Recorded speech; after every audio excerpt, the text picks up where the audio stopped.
1980s North America. The days before the internet. Life just moved slower. If you wanted to talk to your friends, you actually had to walk outside instead of sending them some cat video. There were malls, arcades, movie theaters, diners, places which sociologists call third spaces, somewhere that wasn't work and wasn't home, where people actually spent time together, and the best part, touching grass didn't really require taking out a second mortgage. Entertainment also felt bigger. Cable television exploded, MTV completely changed music, and blockbuster movies became genuine cultural events. Whether you love Star Wars, Michael Jackson, Indiana Jones, almost everybody knew what you were talking about. Now, conversation usually goes something like this. Hey, have you seen that new show? What show? It's only on Crave. Oh, yeah. I'm not going to buy another subscription, buddy. This was the death of culture. Today, everybody's algorithm feeds them something completely different. Finding common ground almost feels harder because everyone lives in their own little corner of the internet. Life outside entertainment wasn't exactly terrible either. Buying a house didn't require signing a mortgage your great-grandchildren would still be paying off. Groceries weren't treated like a luxury item, and most families could comfortably survive on just one income, which meant people weren't constantly stressed about money. And when people aren't constantly stressed, they usually become a lot nicer to be around. But somewhere along the line, the numbers guy showed up. Movie studios, game developers, they all decided that good old shareholder value was far more important than what the fan bases that gave them their success actually wanted. Meanwhile, inflation slowly chipped away at the quality of life that made this era so comfortable in the first place. People started having to work 2 jobs just to survive, and well, you know the rest of the story. Ancient India. It's the 3rd century BC, and you somehow found yourself living under one of history's most powerful emperors. Normally, that's terrible news. Usually, it means somebody's invading your village, setting fire to your crops, and demanding taxes for the privilege. Not this time. After witnessing the horrifying slaughter of the Kalinga War, Emperor Ashoka did something almost no conqueror in history ever has. He got tired of winning. Instead of expanding his empire with another campaign, he converted to Buddhism and completely rebuilt his civilization around nonviolent, religious tolerance, and public welfare. Suddenly, the government starts doing things that actually benefit you. Shade trees are planted along major roads so travelers don't roast in the Indian sun. Wells are dug up across the empire to provide clean drinking water. Hospitals aren't built just for people, but for animals too, because apparently even your ox deserves universal healthcare. Ahsoka even had giant stone pillars carved across the empire explaining how officials were expected to treat ordinary citizens fairly, regardless of religion or social class. Imagine your government carving "Please don't be corrupt" into 1,000-pound monuments instead of posting it on Twitter while simultaneously betting on Polymarket to say exactly that. Life genuinely started looking less like an empire and more like one giant public works project. But there was a tiny problem. You see, the empire system depended on one exceptionally good ruler, and history has a bad habit of running out of those. The moment Ahsoka dies, everything begins to unravel. His successors inherit the throne, but not his philosophy. Provincial governors begin fighting each other, and the empire starts fragmenting. And before long, the whole experiment collapses under the same power struggles Ahsoka had spent decades trying to move beyond. I guess compassion isn't something you can really pass down with the crown. Medieval Spain. If you wanted to live somewhere where different religions actually managed to get along, medieval Spain was about as close as history ever came. Under Muslim rule during the period known as La Convivencia, Muslims, Christians, and Jews lived, traded, and studied alongside one another in cities like Cordoba and Toledo. While much of Europe was busy arguing over whose cattle was on fire this week, Spain was becoming one of the intellectual capitals of the world. Greek philosophy was translated and preserved. Doctors made medical discoveries centuries ahead of the rest of Europe, and libraries held hundreds of thousands of books at a time, when many kingdoms could barely scrape together enough people who could even read them. Cordova itself had paved roads, street lighting, and running water, while London was still, for the most part, an oversized mud puddle. It genuinely looked like people had finally figured out how different cultures could peacefully coexist. Well, mostly. Because coexistence wasn't exactly the same thing as equality. If you weren't Muslim, you paid a special tax to practice your own religion, depending on who happened to be ruling that decade. your rights could expand or disappear overnight. So while life was remarkably peaceful compared to most of medieval Europe, it was always balanced on whoever happened to be sitting on the throne. Eventually, that balance collapses. Dynasties changed, religious tolerance faded, and centuries of coexistence gave way to conquest and persecution. Building peace is one thing, keeping it alive for generations is a completely different challenge. The Iroquois Confederacy. This is basically the closest thing humans ever had to a real democracy. This was a society where politicians actually had to think about the future, not the next election, not next year's approval ratings, the next 7 generations.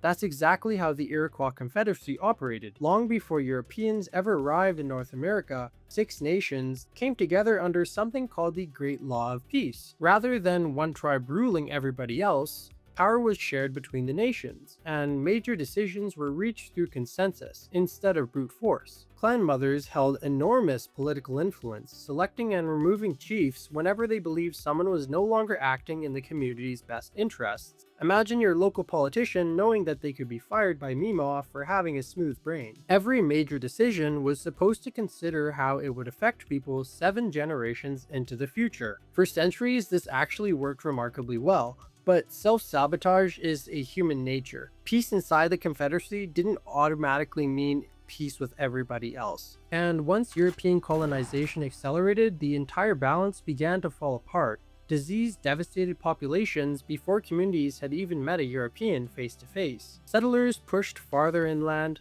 alliances shifted, broken treaties became the norm. The system had been designed to preserve peace within its own members. However, it wasn't built to survive an entirely new world arriving at its doorstep.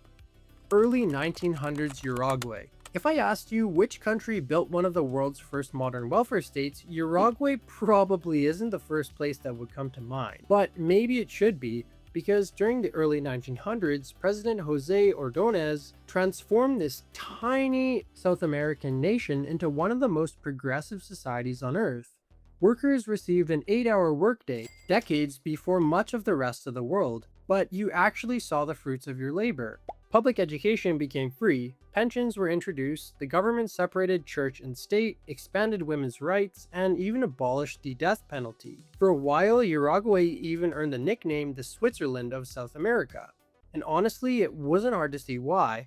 Quality of life was soaring, the economy was booming, and this little country seemed to be quietly outperforming neighbors many times its size. But there's one unfortunate rule economics loves reminding us.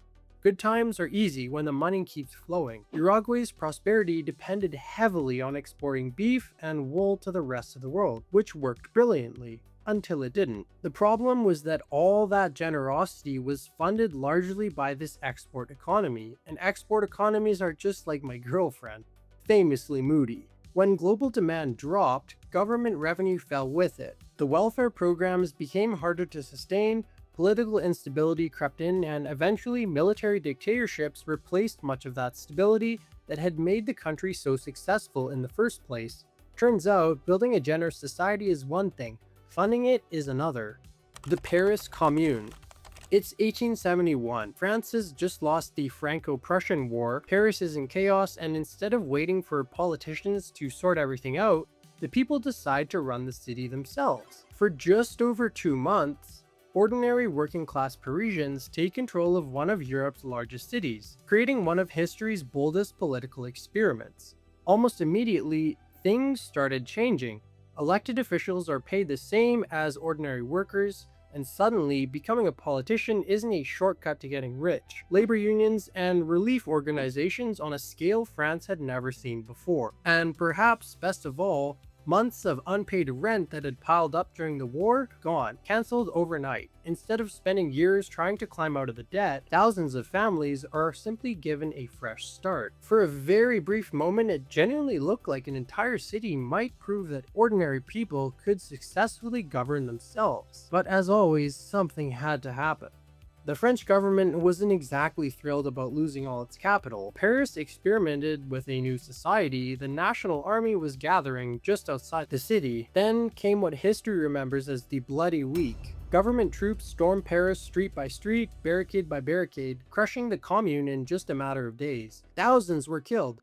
Thousands more were imprisoned or exiled. Sometimes a society doesn't collapse because it fails from within. Sometimes somebody with a much bigger army simply decides your experiment is over. So what about today? Surely after thousands of years of trial and error, we've finally figured it out, right? Well, if there's one part of the world that constantly gets held up as humanity's closest modern attempt at a utopia, it's probably the Nordic countries, especially Denmark. Free healthcare, free university education, generous parental leave, low income inequality, and some of the highest happiness rates based on surveys year after year. People trust their governments, people trust their neighbors. Even prisons focus more on rehabilitation than punishment. It genuinely sounds like humanity finally crossed the finish line, but every system has trade-offs. None of this comes cheap. Taxes are among the highest in the world, and the entire model depends on a relatively small, highly cooperative population backed by a strong export economy. To build that exact same system in countries with hundreds of millions of people, dozens of competing cultures, and completely different political institutions, turns out to be a much harder puzzle. The Nordic model may be the closest thing we have to a modern utopia. Whether it can be copied somewhere else is still one of the biggest unanswered questions. So it seems like every time we've actually gotten close to the perfect society, something or someone always has to come and knock it off of balance. Whether that's greed, geography, war, or just plain old human nature. Maybe utopia isn't a place we arrive at and stay, but something we keep almost building over and over again, until one day we get our heads out of our and eventually it sticks. So what do you think? Which of these near-perfect societies would you have wanted to live in? Let me know down in the comments. If you enjoyed, remember to smash that subscribe and drop a thumbs up. See ya.